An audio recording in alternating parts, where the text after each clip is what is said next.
Hi, this is Takora, and welcome to the show. Tonight we've got a great show for you.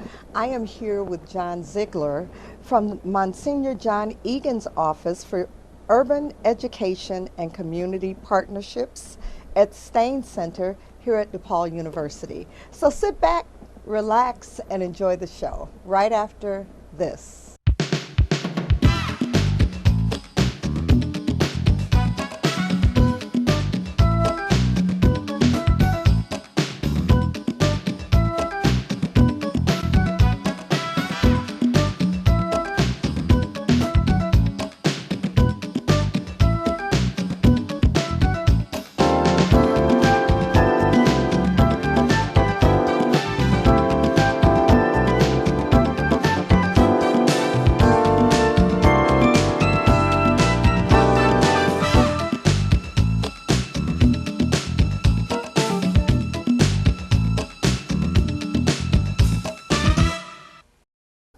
They were quite some. Yeah, yeah. So that was my out. Yeah. So you talked to, I'm sorry, go ahead. No. I'd say I just didn't do suburbs well. I Okay. was in suburbs for maybe 4 years, and I was gone. Okay. Yeah. Okay. Yeah. So you talked about earlier uh, joining the Black Panthers and passing Well, out. let me be Was clear that, on that. Was Let me- that here in Chicago, or was that? It was. What happened? What had happened was, that movement. You're talking about '70s. Even the late '70s, in which where I'm talking about maybe like 73, 70, 74 maybe. Okay. There was Panthers in North Chicago. Right? Okay. They was passing out stuff, and then I would take the train down to Chicago, and they say these were meetings Right. where you should go. Right. And I went and got literature. Okay. Okay. Read and come back and bought a black beret, but took it off when I got to the crib. I think part of it is that my dad and them didn't quite understand, Right. Right. all that was involved. Yeah. Right. I kind of think about, when I think about the Black Panthers and then think about today, I almost align them with Black Lives Matter on Yeah. some level, Sure. because there's a movement. It was a movement. It was a movement. And I think for me, I was more, and I have to be honest, I was actually also into the style. Yeah. Yeah. It seemed like there wasn't no real gang activity type stuff Right. happening where I was, but I thought, well, I won't be a part of this, Right. without understanding all of what this Exactly. was, Yeah. right? Yeah. And so met some incredible people, and then I have to say, when I say joined the Black, I was not an official card carrying member. Right. I Right. think I was like 15. Okay. Okay. You know what I'm saying? 16. And, but kind of got a sense of activism in a different way, Right. and organizing, Right. and what fearlessness looked like for folk. I'm like, Yeah. could I do that? What they just did? And so that was important. Yeah. So let's kind of fast forward. So now you're an adult, and you have a very strong foundation in social justice in general. So how did you get involved in it? I don't know. As an adult. As an adult? Yeah. All right, so when I think about it, I mean, there's not like one significant moment. I think it's all sort of culminating events that happen over time. I think, part of that is a journey. If you talk about social justice, it's, I think it's just, I was always involved in something, right? The art scene, I was wanted to be a poet. I wanted to be James Baldwin. I wanted to go to New York and so reading all Baldwin's books, and I wanted to live like an artist's life, Yeah. But that wasn't, within that context, I found that, it wasn't easy. Right. Oh yeah. yeah. And not only was it easy, you know, it was not easy for people who look like me, right? You know, and so, but what happened is that I got together with a group of renegade black poets at the time, and I had to say I was not a great poet, but I liked the freedom, you know. Right. And they were this is probably in the, you know, late 70s or whatever. They were very much engaged in speaking what I thought truth, you know, and I just hung out, you know. We're talking about maybe a couple years, just and then going into different spaces, and then we would do. You know, there was not a lot of poetry venues back in those days. There was not a lot of spaces like it is now, spoken word, whatever, however you look at it. But there were some places that let us have a platform. And if I wasn't really engaged in the poetry, I was listening, I was active in really communicating what folk is trying to do in those spaces, you know. And so I think that sort of was the art form at that point, because that was a different voice for me to be, you know, connected with, you know. And then from that I started hanging out with different sort of musicians, right? A lot of AACM folk, you know. And I love that freedom, you know. I love what they were trying to communicate, right? Yeah. I love how they were able to show their blackness or their culture in a way that was unchallenged, if you will, through their art form. And then, you know, I like the idea of how they were able to express that freedom. Yeah. You know, whether it's the horn or writing or whatever. So I think, even though if I wasn't good at none of all that, my friends were. Yeah. Right. Yeah. And so I immersed myself in that world, right. And so if you're talking about the social justice part of it, that was, I think, that was the art. Right. Was the sort of beginning of that for me. That expression that gave me a sort of fearlessness. Right. To engage in different. So now, just moving forward in terms of how you arrived at the Egan office and meeting Monsignor John Egan, what was that like? When did you meet him? Okay. And how did you meet him? Once. So let me just share this. I think part of that, you know, I came out of a social work lens, right? I was a social worker. Oh, okay. Right. Okay. You know, and had really done and have been engaged in schools on the southwest side of Chicago, and really was. And we were talking about this whole thing about, you know, activism, and that's where I started really doing things that was, I thought I was part of a movement. Okay. You know, and part of that piece was, you know, working with young people in the rites of passage. You know, we had projects where we took young people to Africa for many years. Okay. And so what I thought we were doing was trying to produce, you know, sound citizens, but also people who wanted to be game changers in their own communities, right? Right. And in doing that, a dear friend, I went through my own rites of passage.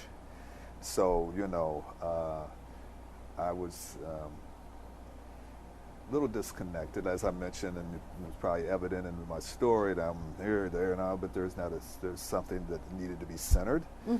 And so I went, my first rites of passage was with N2, you know, which was a Ghanaian, you know, rites work that sort of grounded me in a way of understanding myself a little bit differently and from a spiritual and cultural lens. Okay. And I, you know, continued to do that work where, you know, became a facilitator in that process. Okay. And that wasn't quite it, so I went through another rites piece, which was called Inward Journey. And that was working deeply an investigation of who you are and how you operate and the things and that you do is an integrity with what's going on in your life and in the world. Right. So I got grounded in that. But in that journey, I met incredible people, who are, my best friends to this day. And one person is this brother named Jerry Watson, who is sort of my mentor, Dr. Jerry Watson. But at the time, Jerry Watson was working at the Egan office. He started working with me, working with young people in Africa, working with the Connection program as we work with kids in Inglewood. Okay. And, he helped me develop this whole process. But Jerry was a gambler. He, born on the West Side, he was cut out of a different cloth. And, he was always he was a risk taker. And so he, TecoEgan2, that's his name, his cosmic name, and he kind of, he said, Z, this social work thing, we got to do something different. Right, right. Because the piece of social work, and I'm not saying that's a bad thing, I'm not saying that at all. Excuse me. You deal with, we got so many problems in our communities. We got incredible issues. And you deal, we were doing the best that we could. But you find that you deal with the child, you got to deal with the family, you got to deal with the community, you got to deal with the policies that impact the community. And we just couldn't do all that with just, so I felt like a boy who put a finger in the dam and the water's still coming out. Right. You know what I'm saying? Right. And then I also recognized the dysfunctionality of how programs came into the community. And I always thought, well, if I ever had an opportunity, I want to be able to rectify some of that. I want to be in position of what looks like influence to say, no, y'all can't do it like this. Okay. It ain't going on. Right, right. Because I saw how our communities were being colonized in that way, So I only say that to say that in that journey, who was also helping me to think about that was a core group of brothers and sisters. And one particular was Jerry Watson, who was already working at the Egan. When it started, he was one of the originals. And he was the neighborhood and community partnership coordinator, I think, which was the name. And he's the one who brought me on, actually. And it was started with some consultant work. Okay. Right?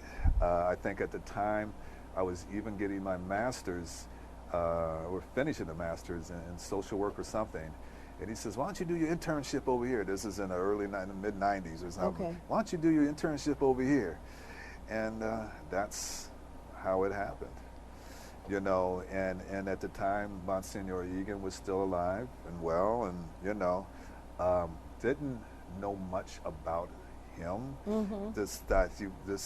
Was a small, sort of bald-headed white man, that everybody seemed to like. Yeah, yeah, yeah. And he was awfully friendly, and so I was so I didn't know the legacy or the legend or anything. Right. Just that he was an interesting guy, Mm-hmm. And I just remember, the one time that we really had any significant conversation before he made transition was he said, Ziegler, have you started any, and I can't say the word yet. Yeah. Have you started any S yet? Yeah. And I'm like, wow, this is a priest talking like this. What is that? Right. What is that talk? And so I believe that it was, for me, one, it was profound, to know, being in a center that, named after a man who meant so much for social causes. Right. And the more I read and the more I've talked to people, and the people who were directly impacted by him, and the neighborhoods that he lived in, Mm-hmm. it's incredible. I think part of that is, for me, I wish I knew him better. Mm-hmm. I wish that you know, we had an opportunity, and I was, you know, just trying to sort through my own stuff, that we had an opportunity to sit and talk, you know. Yeah. But I think that was it. So to answer your question, you know, when Jerry kind of brought me on, I knew I was transitioning out of that sort of social work world. Something for me Yeah. was how do you treat being in communities and treating people as clients didn't Right. quite get to me Right, in a right, way that I right. think was elevating, Right. you know, and client services that comes in, and I got the feeling that the community didn't have a sense of itself, and you know, and that used to bother me, but I couldn't articulate that, you know. But you know, having, you know, being involved in the Egan more and understanding the work, you Right. know, I can see how, you know, oppression happens in such a way over time, right? Right. And how this sort of poverty sets seed in a way that I know Egan, after reflecting on Egan, how he battled it at every recourse, Yeah. whether it's housing, education, health, you know, and what I loved about him was his ability to connect the dots. Egan was a player who played at different levels. He worked with the Archdiocese at this level. Right. He knew organizers at this level. He knew bankers at this level, and he knew folk on the ground, right? So what was the whole point of the start of the Egan office? What was when Monsignor Egan started this organization? He didn't start it. Or he didn't start it. He didn't. As a Okay. matter of fact, he didn't want a center. You know, he was a very modest man. Okay, He thought okay. he thought it was just inappropriate to name something after him. Ah, okay. He wasn't about all that. Did it carry his name before he passed away? Yeah, yeah. Okay, And okay. but I, you know, and his, you know, it was started.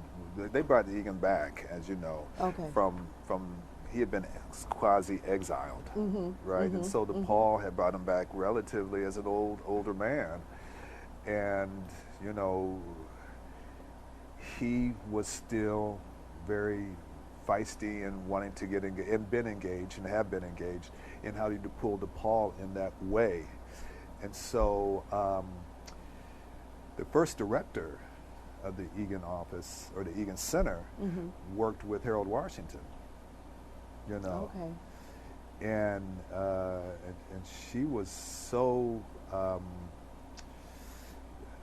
she necessitated the reason why we needed Egan's name to help frame this new thing, you know, that happened, that's happening here at DePaul. And so it was, and as I'm saying, yeah, I wanted to make sure that I reference her, Liz- because Liz it Hollander. was her who made that happen, and I believe a grant from MacArthur Foundation. Oh, okay. You know, Okay. and as I mentioned before, Liz was she worked with Harold Washington, and I'm not sure in what capacity, but you know, she was very trusted in the community herself, and had ties in government, had ties in urban development, had ties with the politicals, had ties in academic institutions. So she was the right person at the right time to make this happen. And so she, you know, she was the one who persuaded Egan, because she was friends with Egan too.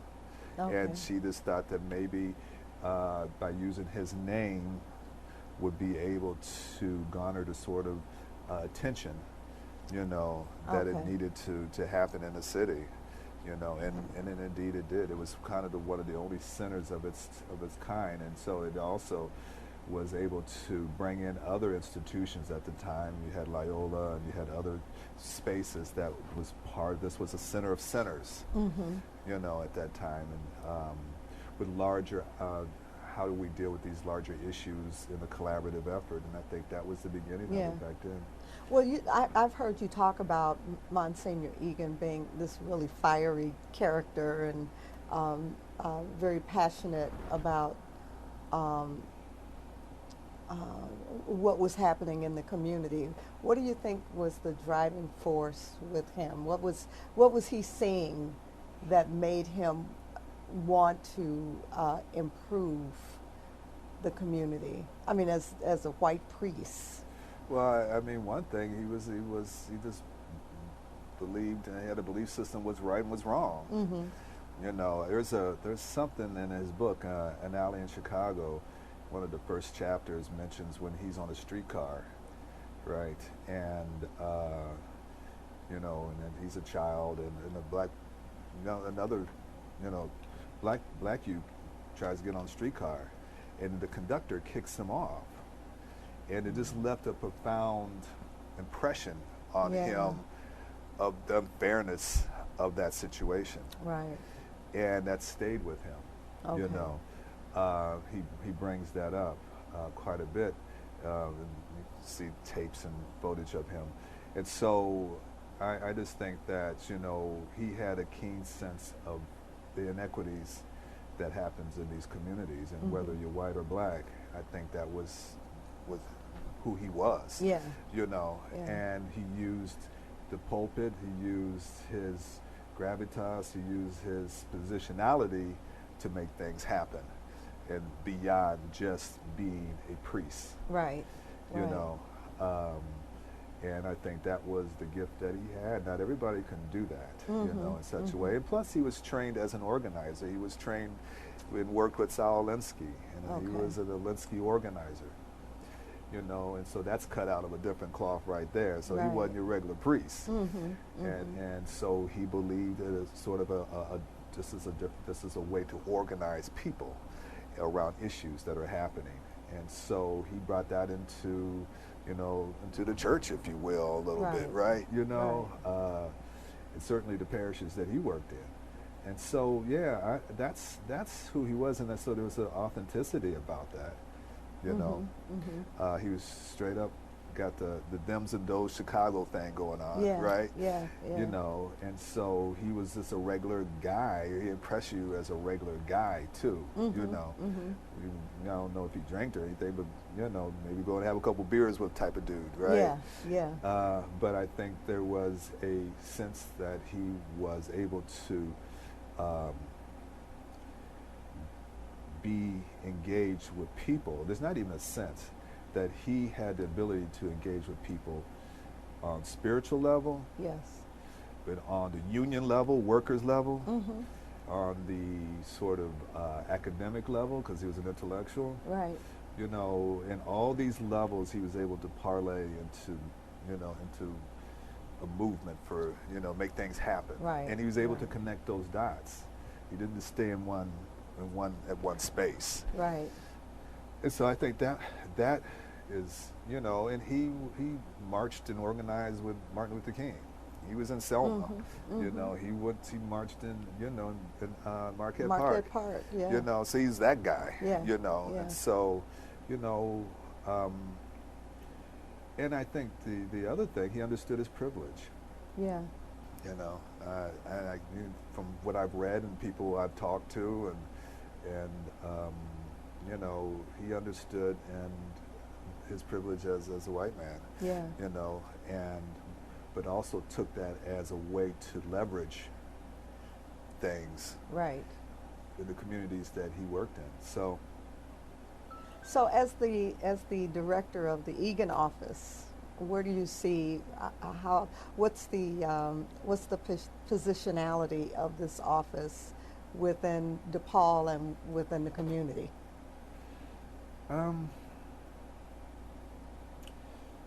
Well, I think, you know, obviously the Egan office has evolved over time, Right. as institutions do, you know, and as, you know, as universities, you know, do, you know. But I think what's consistent about the Egan that we try to be consistent with is our value in community, how, you know, about what is our value added in community. We tend to look at things from a community lens that the community is the expert, right? Um, and if you look at it from that context, how do we work with community that way, right? And so we're pretty consistent of being the little engine that could, right? And so how do we lead from behind? Yeah. You Yeah. know, and and how do we think about authenticity in partnerships? You know, and we are about relationship building. You know, I think part of it is we're very conscious of being in a large institution like DePaul, who has good relationships in Chicago's communities. However, you know, we also know that, you know, people are distrustful of large institutions, of coming and going and doing research and then going, or some money comes in and, you know, and an organization is coming to help folk in the community. So we're conscious about that, but we also are very, and maybe this is in the Egan way, is that, you know, we're about relationships. Right. Good old-fashioned relationships. You know, sitting on the porch, what y'all doing today, relationships, you know. And I think that is the essence of how we work, you know, is building those relationships, authenticating those relationships, seeing the issue and the problems from a community perspective, and what is the value that we bring in university coming into that space. How do we participate in a way that's not getting in the way? Yeah. Right? Yeah. And so those are things that we're Egan's mantra too, you know. And so, and then also we're activists in a way, you know. And I think from an Egan lens, we have to be door knockers, you know. Yeah. We have to be able to be grounded, you know, in issues, not from above, but with folk. Right. You know what I'm Right. saying? And so I think that we try to do that in a way that's authentic. It's a constant struggle, obviously, but that's something that we are constantly engaged in trying to be that. Yeah. Yeah. Right. Yeah. And operate in that world. So if you, you know, just in closing, if there was, if you had a single wish, or if you had a wish list in terms of what the Egan the Egan office can ultimately do, what do you think would be? Ultimately do, if we had a single wish. Yeah, you know, what? Well, I think part of it is a big part is how do you create equitable systems? Yeah. You know, Egan was about equality, you know, Right. and it's a constant struggle for equality. Equality in schools, equality in healthcare, equality in housing, you know, what's our role in that? Right. You know what I'm saying? Right. And so that would be the blessing. Yeah. You know, is how do you create equal systems that works for everybody? Everybody. Right. Right. Well, John, this has been a pleasure. Well, thank you. Thanks so much. I Yeah. really appreciate you coming on the show and telling at least the Chicago audience about yourself, Right. your history, and the Egan office. So thanks a lot. Well, thank you for having me. I No enjoyed problem. the conversation. No problem. Thank you. Have a good night. Thank you for joining us.